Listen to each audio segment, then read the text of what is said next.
a Jadaías que nós trocássemos, ele pregasse naquele domingo que eu iria pregar, ele que iria pregar hoje, no dia 31, eu pregaria, né? Interessante que Jadaías, ele falou sobre gratidão. Foi isso, irmão? E a mensagem que eu tinha preparado para o segundo domingo, ou terceiro, se não me lembro, de dezembro, eu vou entregar hoje à noite, que fala sobre um assunto que eu reputo de importância muito grande para a vida da igreja. E está lá no Salmo 93. Eu queria convidar você a abrir a sua Bíblia, o Altino vai projetar no monitor da igreja, e você vai acompanhar a leitura, que são só 5 versículos, né? E eu vou me deter na última parte do versículo 5, falar sobre um assunto que você tem necessidade de ouvir nesta noite. Nós estamos nessa fase de transição do ano velho para o ano novo, como se diz, e precisa que a gente tenha essas verdades guardadas no coração para vivermos uma vida realmente que agrada ao Senhor. Diz assim o Salmo de número 93. Revista e corrigida. O Senhor reina, está vestido de majestade, o Senhor se revestiu e cingiu de poder, o mundo também está firmado e não poderá vacilar.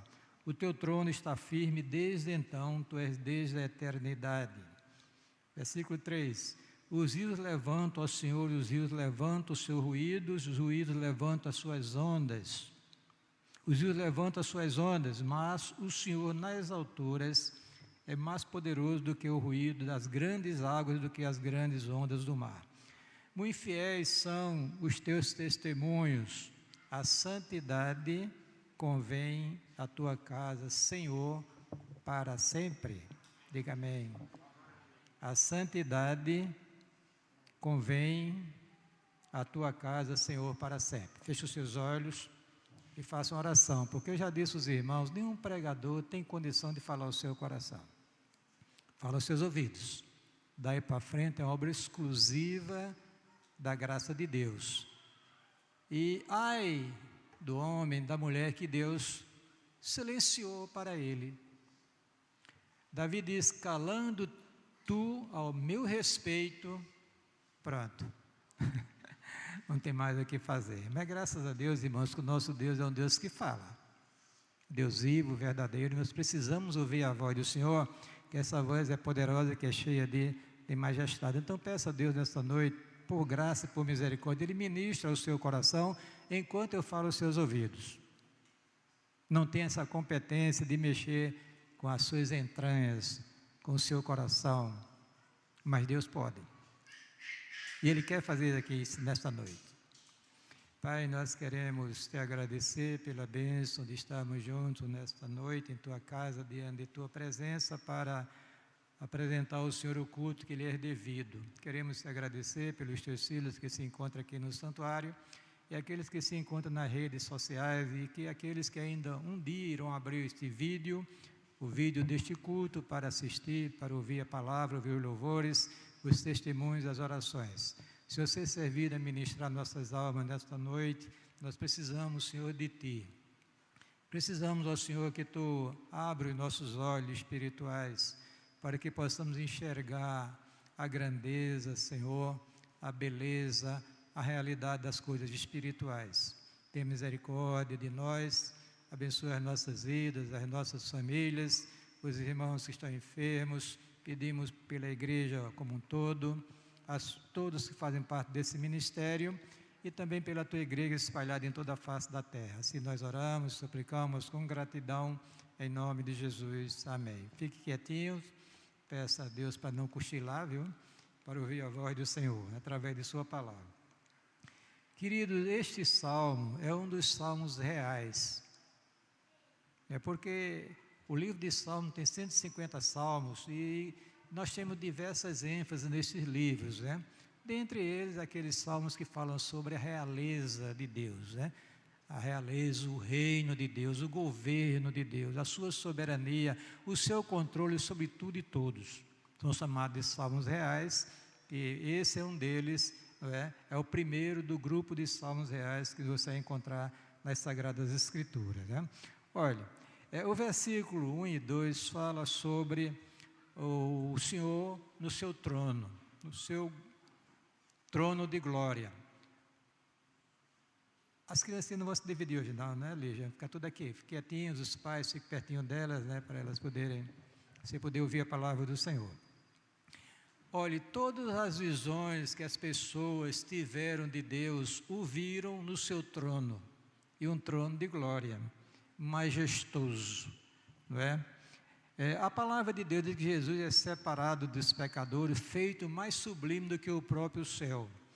Eu queria dizer aos irmãos que o Deus, o nosso Deus, o Deus da Bíblia, o Deus verdadeiro, é um Deus soberano, é um Deus que está no seu trono e Ele governa sobre tudo e todos.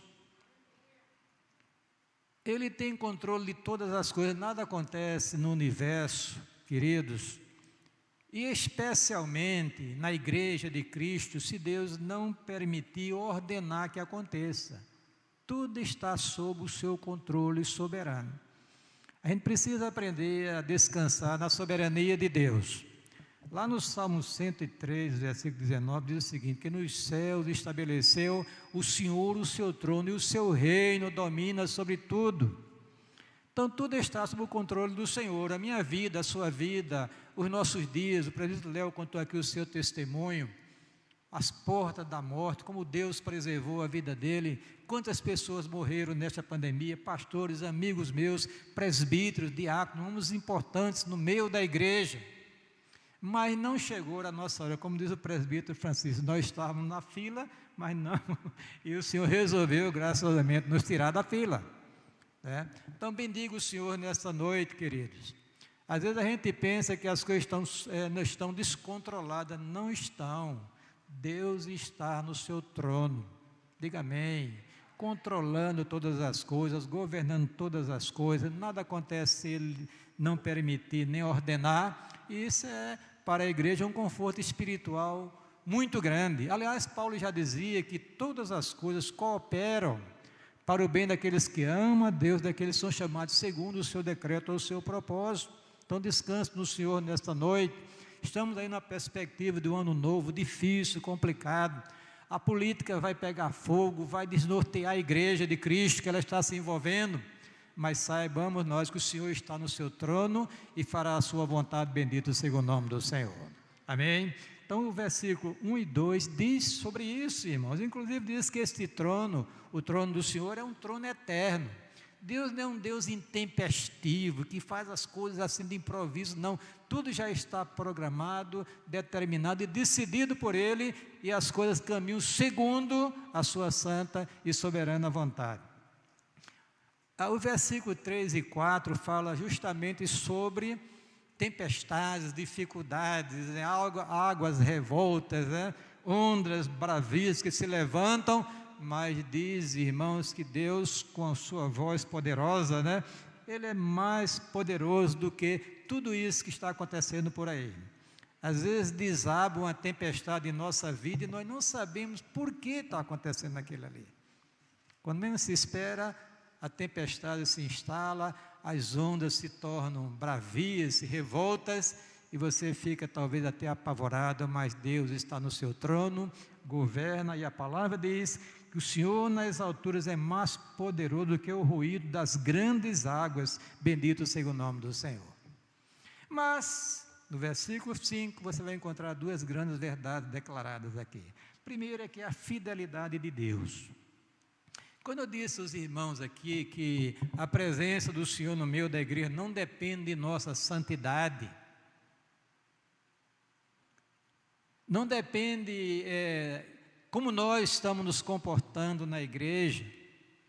A presença de Deus no meio do seu povo, irmãos, é uma realidade, porque Deus prometeu em sua palavra e Ele é fiel e verdadeiro. Paulo disse, nós somos infiéis, Deus permanece fiel, que Ele não pode negar-se a si mesmo. Agora a sua presença, irmão, você pode estar sentindo ou não. Porque uma coisa que eu disse aos irmãos aqui, desde a minha adolescência, que eu tive uma preocupação, aliás, gerada pelo Espírito dentro do meu coração, quando eu chegava na igreja, me assentava para ouvir. Não queria conversa com ninguém.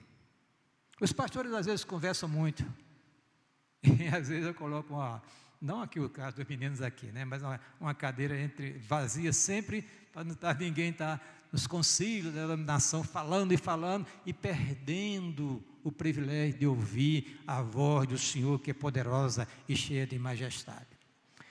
E eu aprendi, irmãos, quando o Salomão disse: guarda o teu pé quando entrar na casa do Senhor, inclina-te mais a ouvir do que oferecer sacrifícios de tolo, porque isso faz mal. Vamos aprender a ter reverência com a presença do Senhor no meio da igreja, irmãos, independente de eu esteja sentindo ou não, que a sua presença não depende de minha fidelidade, nem de minha santidade, depende de sua fidelidade, a sua palavra. Muito fiéis, diz a Bíblia, que são os teus testemunhos, irmãos. A palavra de Deus é fiel e verdadeira. Precisamos atentar ao que Deus já falou, que está à disposição do seu povo. Tudo que Deus queria que nós conhecêssemos acerca do seu ser, do seu caráter, os seus atributos e a sua vontade, está revelado aqui na Santa Palavra do Senhor.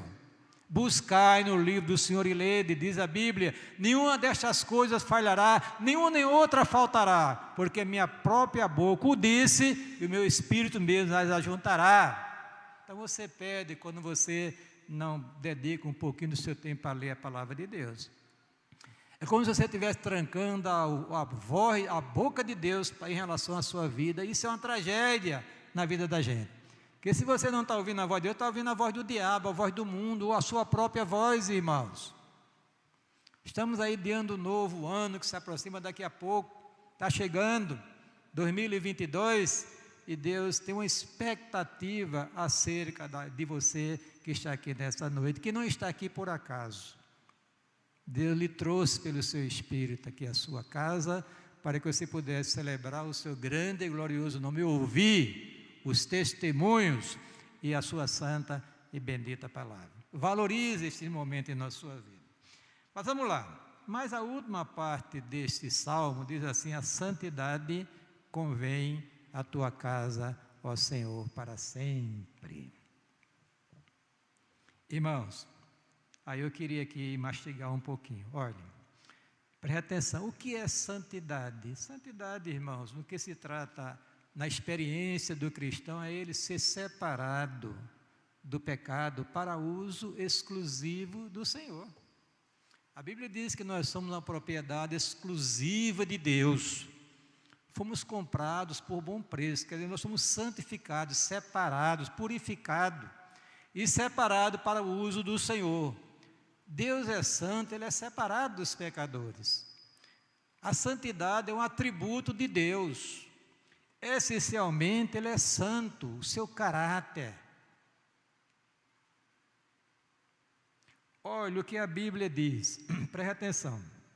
Lá no livro de Levítico, está escrito o seguinte: fala a toda a congregação dos filhos de Israel e diz-lhes: santos sereis, porque eu, o Senhor, vosso Deus, sou santo. Abacuque diz: tu és tão puro de olhos que não podes ver o mal. Então, irmãos, a gente precisa entender que nós estamos servindo, lidando com Deus, que é um ser puríssimo, perfeito. Mas o problema não é só esse, é que Ele exige santidade daqueles que professam a fé em Jesus Cristo. Paulo diz: qualquer que professe a fé em Jesus Cristo, o nome de Cristo, aparte-se da iniquidade. Então a vida do cristão é a vida de santidade, separada do pecado em todas as suas manifestações, para servir ao Senhor. E não existe coisa melhor do que servir ao Senhor. Vocês cantaram aqui. Não existe, irmãos. Nós estamos envolvidos com a obra que é a obra de Deus. Não é minha, não é sua, não é do homem, não foi da cabeça dos líderes, dos pais da igreja, não. A obra de Deus é dele. E você foi chamado para servir ao Senhor. A razão de você ter vindo a este mundo é viver para a glória de Deus. Você não veio só por acaso. Estava comentando hoje, a gente conversando com uma pessoa do nosso relacionamento, está falando, olha, Deus tem um propósito em nossas vidas. Diga amém, irmãos. Você não veio aqui a este mundo porque papai e mamãe quiseram, no momento de enlevo amoroso. Você veio por um propósito exclusivo de Deus, que usou seu pai e usou sua mãe para essa finalidade. Então glorifique a Deus por isso e viva para a glória dEle. Olhe, preste atenção, ainda avançando em relação à santidade de Deus. Sede vós perfeitos, disse Jesus no Sermão do Monte, como é perfeito o vosso Pai que está nos céus. Olha o que Pedro diz, amplificando aquele texto de Levítico, mas como é santo aquele que vos chamou, sede vós também santos em toda a vossa maneira de viver, porque escrito está, sede santos, porque o Senhor vosso Deus sou santo. Agora veja bem, Léo, nós estamos vivendo, convivendo com este Deus que é santo. Nós não podemos mais, irmãos, nos esconder. Quando você um dia professou a fé em Jesus, que você foi batizado, integrado à vida comunitária na igreja, você tornou-se um cristão, um servo de Deus. Quer você queira, quer não. Quer você tenha consciência disso, quer não. Quer isso esteja forte em seu coração ou esteja fraco, não importa. Você um dia professou a fé em Jesus Cristo. Isso foi levado em consideração pelos céus, louvado seja o nome do Senhor.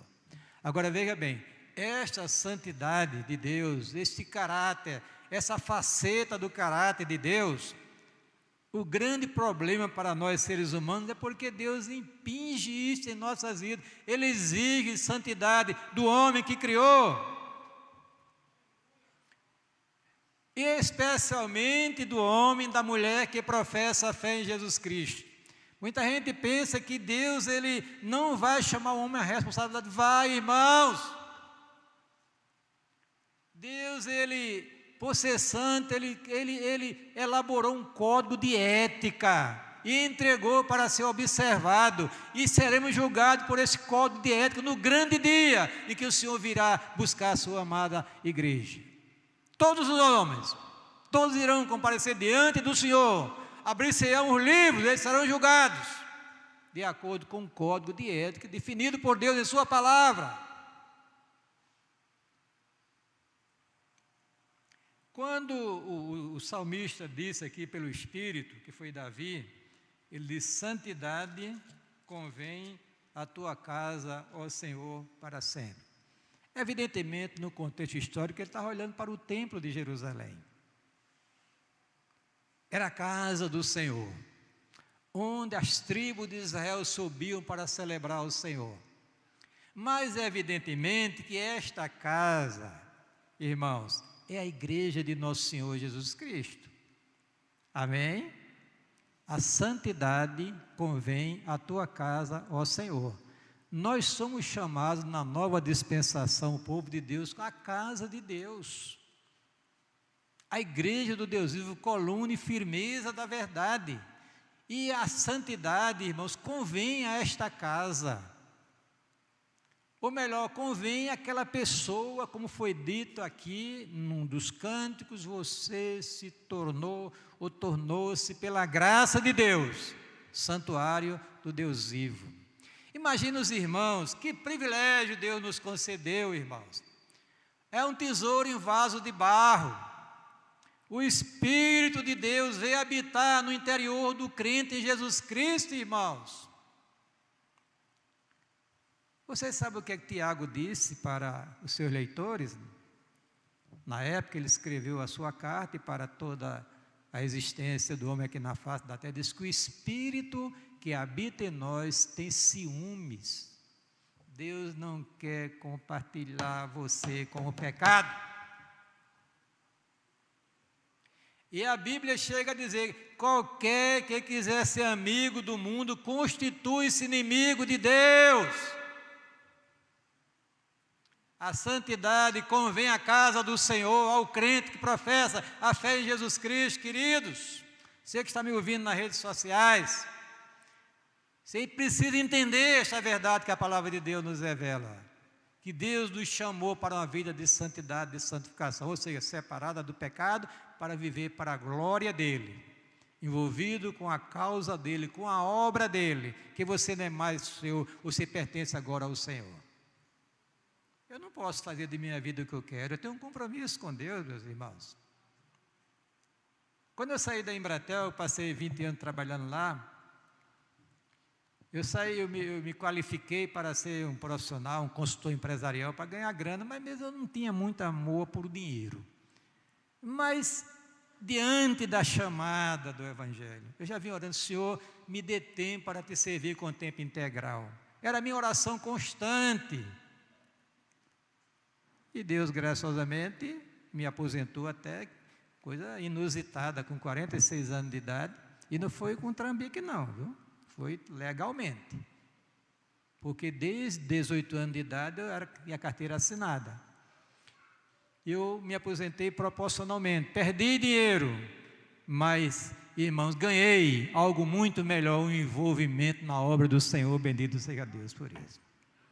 Esqueci os cursos de pós-graduação que eu fiz para, entre aspas, ganhar dinheiro, para servir ao Senhor, e Deus me abençoou muito, bendito seja Deus por isso. Estou só dizendo isso, irmãos, porque a gente precisa entender que nós temos um compromisso com Deus, irmãos. Santidade convém à casa do Senhor, porque Deus exige santidade do seu povo.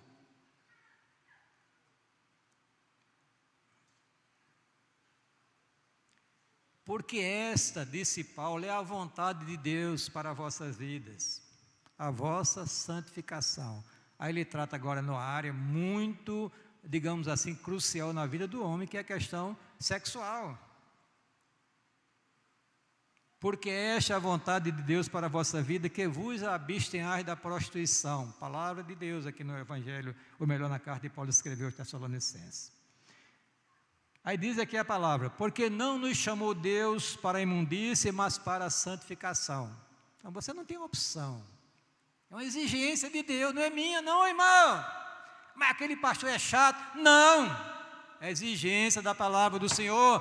E eu seria um crápula se não dissesse isso a você, que Deus exige santidade de você, minha, nossa, da igreja do Senhor Jesus Cristo. Que santidade convém a tua casa ao Senhor. Vamos lá. Aí, olha, vê bem aqui. Israel tinha saído da terra do Egito, tinha agora entrado em Canaã, já tinha transposto o rio Jordão, mas precisava haver um concerto com Deus para grandes conquistas, né? Grandes vitórias. E qual foi a ordem de Deus através de Josué?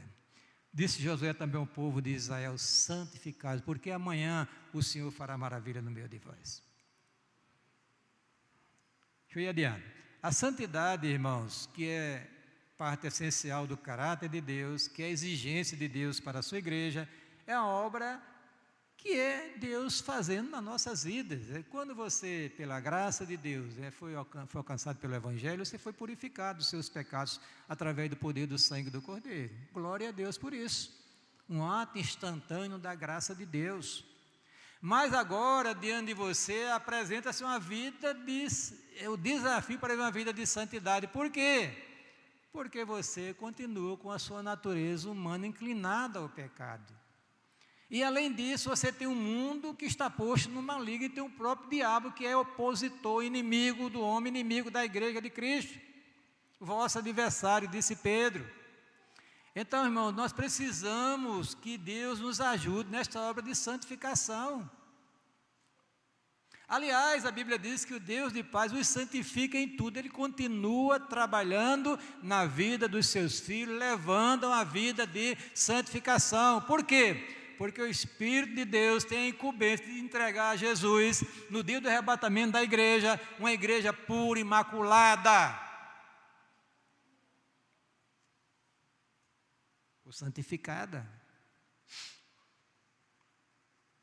E o mesmo Deus de paz, disse Paulo, vos santifica em tudo, e todo o vosso espírito, alma e corpo sejam conservados plenamente, irrepreensíveis para a vinda de nosso Senhor Jesus Cristo.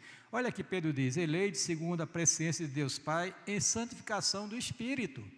Ora, se nós, irmãos, temos um desafio diante de nós, que é viver uma vida de santidade, a gente precisa entender que o próprio Deus gera a santidade no nosso coração. Diga amém? Aquele, disse Paulo, que começou a boa obra em vós, há de completá-la até o dia de Jesus Cristo. É a promessa dele, irmão. Dê glória a Deus por isso. Saber que Deus está trabalhando em nosso coração, levando a uma vida de comunhão com Ele. Porque Ele tem um propósito em nossas vidas e Deus não consegue conviver, irmãos, onde há pecado, onde há desobediência à sua palavra. Disse Jesus, eu sou a videira verdadeira e meu pai é o lavrador. Toda vara em mim que não dá fruto, ela tira. Misericórdia, cuidado, viu? Cuidado. Nessa pandemia, penso que Deus tirou muitas varas, né? Que estavam nele, mas o fruto talvez não lhe tenha agradado. Ele levou para si. Observe que o texto diz, e o ramo que está na videira, não deu fruto, cirurgia, amputação. Não estou dizendo que todos que faleceram e servos de Deus nessa pandemia foi por causa de desobediência à palavra do Senhor, eu não tenho essa autoridade para dizer, mas com certeza alguns foram, por causa da palavra de Deus aqui.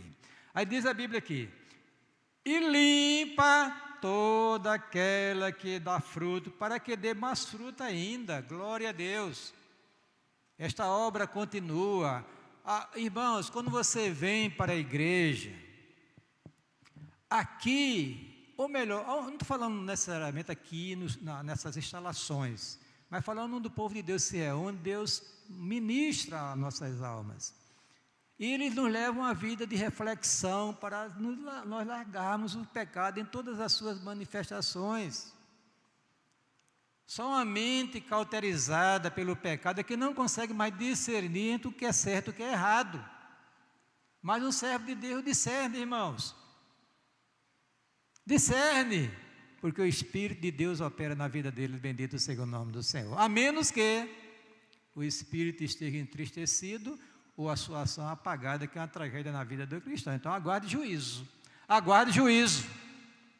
porque se é filho de Deus, daqui a pouco eu explico. Vamos adiante. Olha, a santidade é uma bênção de Deus para a vida do cristão, ele continua trabalhando, levando a um aprofundamento na vida espiritual. A proposta do Evangelho é que nós cresçamos em tudo que em Cristo que é a cabeça, diga amém. Então Deus está trabalhando através do seu Espírito, através de sua palavra, através dos cultos, porque a palavra profética, irmãos, ela é dada para edificar, para consolar e para exortar também. Às vezes tem pessoas que não gostam de exortação, só gostam só de consolação e de edificação. Mas é bom quando Deus nos puxa a orelha, irmão, para que a gente não vá e caia no precipício. Olha, a santidade é uma obra de Deus na vida da gente, mas também uma responsabilidade minha, sua, nossa. O texto que diz que o Deus de paz vos santifica em tudo, é uma oração que Paulo fazia pela igreja, diz também que nós devemos viver uma vida de santidade.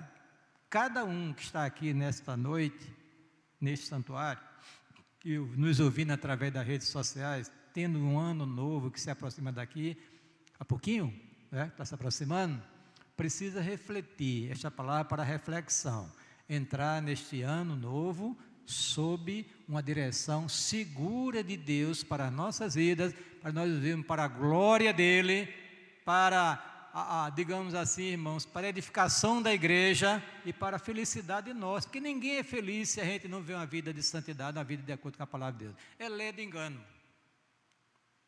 Outro dia eu tinha 18 anos, estou com 73. Você tinha quantos anos? Há 20 anos atrás.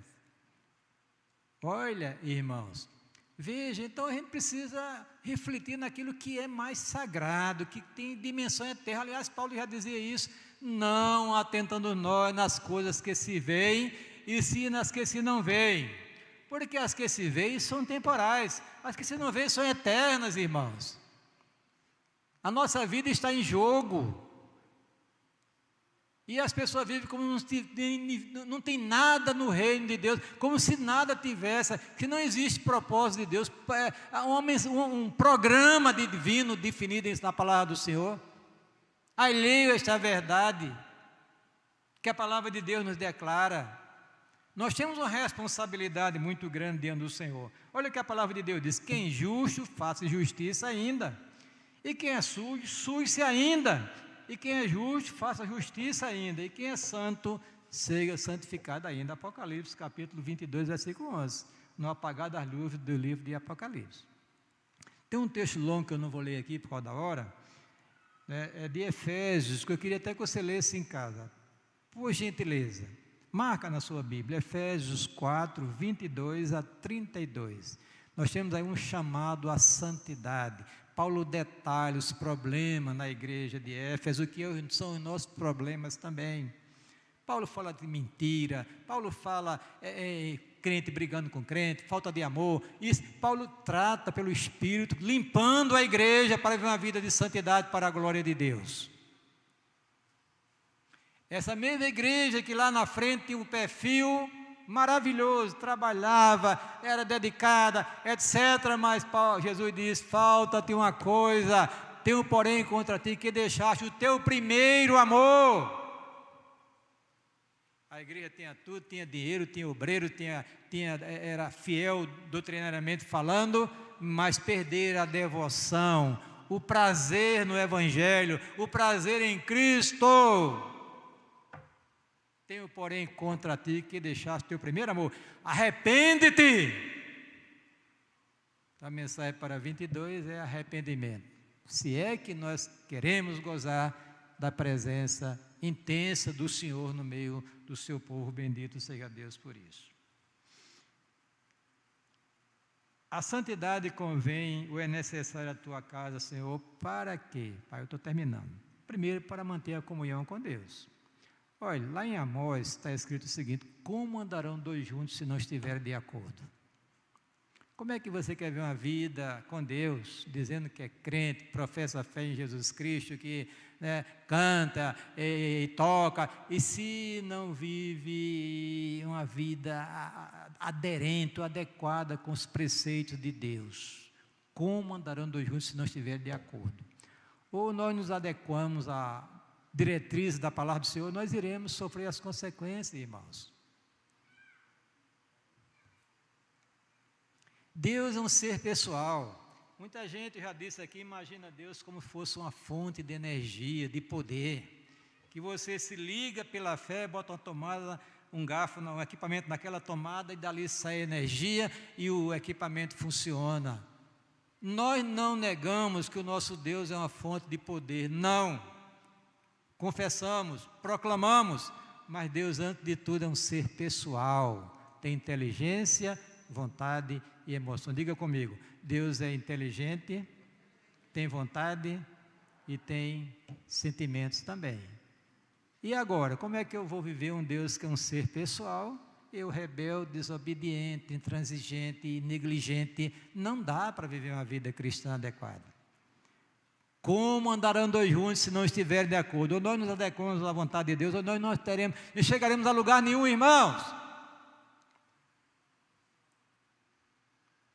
A nossa comunhão, disse Paulo, o João, é com Deus e com seu Filho, Jesus Cristo, através do Espírito do Senhor, né? Essa santidade convém à causa do Senhor. Sabe por quê? Porque nós precisamos da operação de Deus no meio da igreja. Eu estou lendo o livro sobre avivamento, não estou lendo assim constantemente, mas novamente separei o livro, comecei a ler, de vez em quando eu estou lendo, vendo, e a gente fica com a saudade, irmãos, de ter conhecimento de que na história Deus operou intensamente no meio da sua igreja. Será que o Deus da Bíblia mudou, perdeu o seu poder, a sua autoridade, a sua graça, não tem mais força para fazer coisas maravilhosas no meio do seu povo? Ou somos nós que mudamos? Ou somos nós que impedimos a ação de Deus no meio da igreja com os nossos pecados, com as nossas falhas, com as nossas transgressões à sua palavra? Se nós quisermos, irmãos, que Deus volte a fazer maravilha no meio do seu povo, eu me lembro, na década de 70, foi uma década aqui em João Pessoa, no Nordeste, nesse Brasil, era coisa que eu não sabia nem explicar. Eu vivia, irmãos, orando intensamente, às vezes a pessoa pensava que eu estava doido. Eu já disse até que olha, pelo amor de Deus, que ninguém faça o que eu fiz na minha vida. Meu filho André está aí, não sabe disso. Eu nunca falei sobre isso a ele. Vinha bem no estudo clássico, porque na época era científico e clássico. Eu vinha bem e parei no 2º ano clássico, porque a sede de Deus era tão intensa, os cultos, as orações, a Bíblia, eu devorava a Bíblia como se diz. Cheguei a copiar o Novo Testamento toda a mão, de Mateus até Apocalipse. Estou fazendo agora uma Bíblia manuscrita aqui. Outro dia eu vi, né? Pois é, eu fiz o Novo Testamento. Porque eu queria aprender a palavra de Deus, eu queria ouvir a palavra, eu queria sentir a palavra de Deus no meu coração. Eu dediquei muito, parei de estudar. Minha tia dizia: meu filho, você está louco, você é pobre, você precisa. Eu não queria ouvir ninguém. Mas, depois de 2 anos, aí Deus disse: volta a estudar. Aí eu fiz 2 baterias de prova no supletivo, fiz em maio e em outubro, passei voando. E sabe quais foram as questões mais perguntadas numa prova lá de história? Sobre a Bíblia. E a pessoa, quer dizer, o indivíduo que fez a prova, falando sobre os profetas, tudo, eu sabia aquilo de cor salteado, aí passei voando, irmão. Me habilitei em dezembro para fazer o vestibular, passei em administração de empresa e por aí prossegui para terminar o meu curso de administração de empresa. Quer dizer, como Deus é fiel e maravilhoso, irmão. Mas eu sinto saudade daquele tempo. Eu me lembro na reunião de oração da Igreja Congregacional de Cruz das Armas, que eu subia para o cenáculo que chamava, que era como nós temos essa sala aqui de Mirandá. Eu subia tremendo, de medo, porque ali estava a presença de Deus tão intensa que ninguém conseguia se controlar, a não ser chorar e confessar os seus erros, os seus pecados. E hoje a gente tem essa dificuldade. A gente entra na igreja rindo, conversando, brincando, sem se preocupar que Deus está presente no meio da sua igreja. Ah, Jesus, tem misericórdia de mim e de nós. Faze outra vez, ó Senhor. A presença de Deus é a realidade no meio do seu povo, irmãos. Ele é fiel, mas Deus silenciou para nós e parou de operar. A culpa é dele? Perdeu o poder? Perdeu a autoridade? Não, é o mesmo Deus que está no meio da igreja, bendito seja o nome do Senhor. Nós é quem estamos dificultando a obra do Senhor. Deixa eu ler. Disse Josué, estou lendo novamente, ao povo: santificados, porque amanhã o Senhor fará maravilhas no meio de vós. Deixa eu ler outro texto aqui. Esse texto aqui eu iria pregar sobre ele, mas eu resolvi colocá-lo aqui. Nós estudamos no livro de Gênesis. Eu vou contar bem rapidinho como foi o episódio. Jacó teve 12 filhos e uma filha chamada Diná. E essa filha, quando chegaram lá em Canaã, lá em Siquém, ela saiu para ver as moças da terra, e o filho do líder da cidade, o príncipe Siquém, ele estuprou a moça, forçou sexualmente, mas gostou dela e queria casar com ela. Foi isso que nós vimos? Denise. Queria casar com ela e chamou os pais que repararam o erro, etc, etc.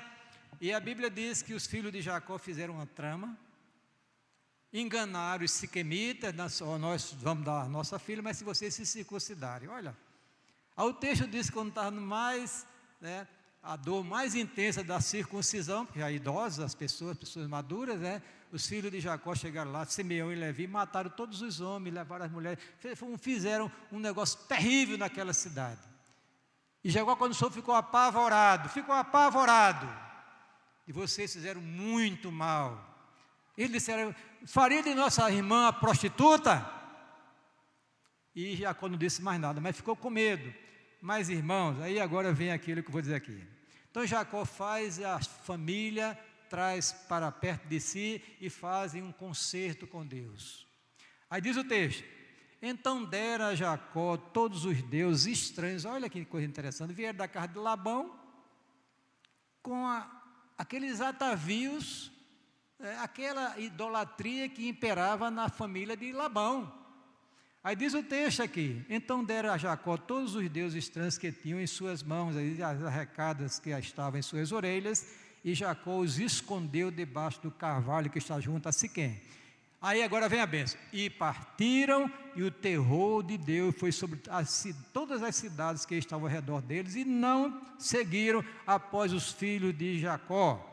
Assim chegou Jacó à luz que está na terra de Canaã, e Betel, ele e todo o povo que ele havia. Ou seja, quer dizer, para gozarem da presença e do poder de Deus, tiveram que fazer um acerto de santidade ao Senhor, abandonar os pecados, confessá-los e abandoná-los. Aí Deus começou a operar, e ninguém teve ousadia de perseguir Jacó, nem a sua família. Ela foi preservada pelo poder de Deus, e assim Deus faz na vida de todo cristão, louvado seja o nome do Senhor.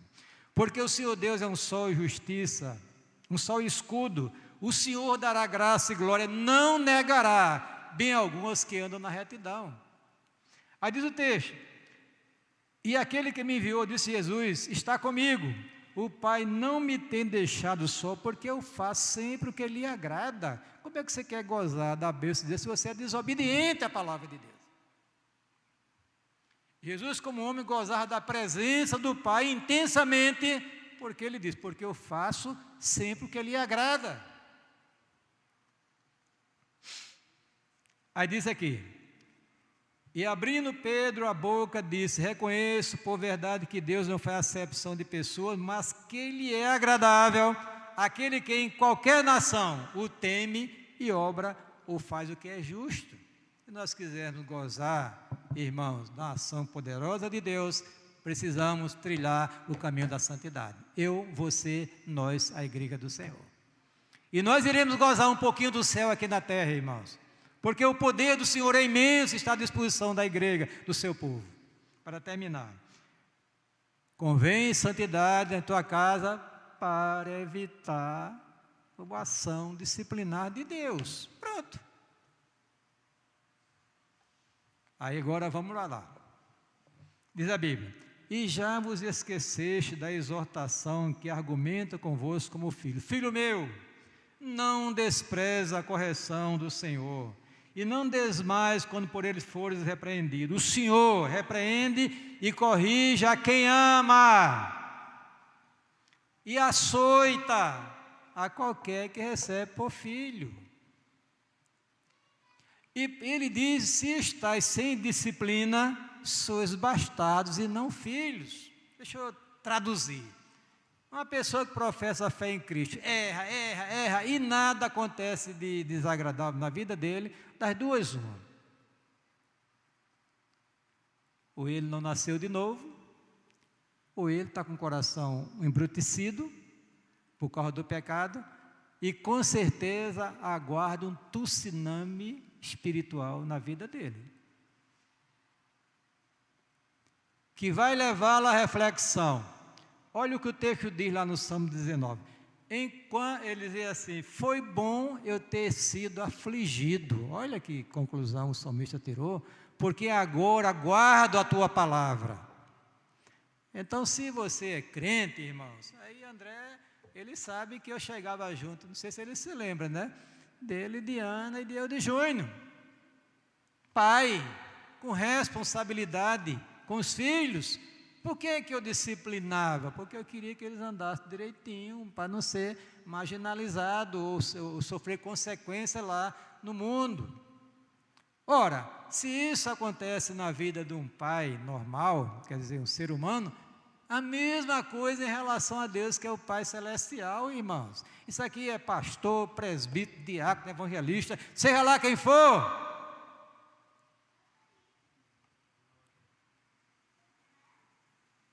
Deixa eu contar dois casos bem rapidinho. Um no Velho Testamento. 2 filhos de Arão,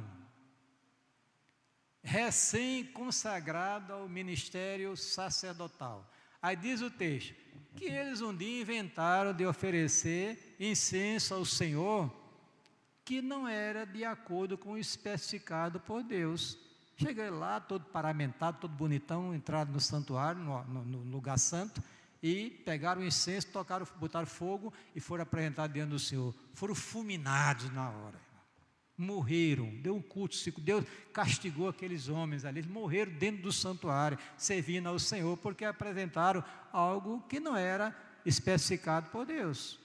O outro caso foi o caso de Ananias e Safira, lá no Novo Testamento, venderam a propriedade, combinaram entre si, retiveram a metade do preço e disseram aos apóstolos que tinham vendido pelo valor que eles estavam entregando pela metade. Ou melhor, o valor, né, que exatamente, quando tinha vendido o muito maior, olha que coisa, dentro da igreja. Por isso que a palavra de santidade convém na tua casa, ó Senhor. E quando eles entregaram aquele monte de dinheiro, né, que qualquer pastor se animava, nessa perspectiva moderna, chegasse, digamos, daqui 100 mil reais e entregasse à igreja, agora chega, o que aconteceu? Diz a Bíblia que quando, aí Pedro diz, Ananias, por que encheu Satanás o teu coração para que mentiste ao Espírito Santo? Por que encheu Satanás o teu coração? Se você vendeu, era teu, por que você foi enganar na igreja? O Deus que vê tudo, o Deus que observa tudo. Ele caiu fulminado ali na presença, no culto da igreja. Aí a mulher dele veio depois com a mesma história, não tinha havido o que tinha acontecido, e Pedro perguntou, ela confirmou a mentira, coitada, na hora foi fulminada por Deus. O que quer dizer, irmãos, é que o Deus da igreja é um Deus vivo e verdadeiro que está no meio do seu povo. Ele precisa temer a Deus, diga amém. Temer a Deus. Por quê? Porque Deus, esse Deus que exige santidade, irmãos, convém a santidade para evitar uma ação disciplinar de Deus. Como eu sou frouxo, não quero levar a lapada do Senhor, eu procuro andar direitinho com Deus. Se você pensa diferente, vá, agora sofra as consequências. Deus não quer isso para você. O fato é o seguinte, que a regra, o princípio é que Deus disciplina ao filho a quem ama. E se está essa disciplina, então, o escritor diz, sois bastados, que não sois filhos. E é aí misericórdia, entra numa área mais perigosa ainda. Terminando. Conclusão, viver em santidade, irmãos, é o grande desafio da vida de um servo de Deus. O Deus verdadeiro, o Senhor da igreja e do universo, é um Deus santo, puro e perfeito. Ele é ainda um Deus pessoal que interage com o seu povo. A convivência adequada com esse Deus só é possível se o crente em Cristo vive uma vida de santidade na sua experiência cotidiana. Assim sendo, devemos investir em uma vida devocional sadia, onde a oração, a Bíblia e a consagração ao serviço divino ocupam um papel preponderante, para que a santidade seja uma realidade em nosso viver. Que Deus te abençoe, te dê graça, em nome de Jesus, que você entre no novo ano com esse desejo no seu coração de viver uma vida que agrada ao Senhor. Amém? E a vida que agrada a Deus é uma vida de santidade. Louvado seja Deus, o nome do Senhor. Amém? A tua palavra escondi, no meu coração escondi, para eu não pecar contra ti, não pecar. Vamos lá, meninas? É bem rápido.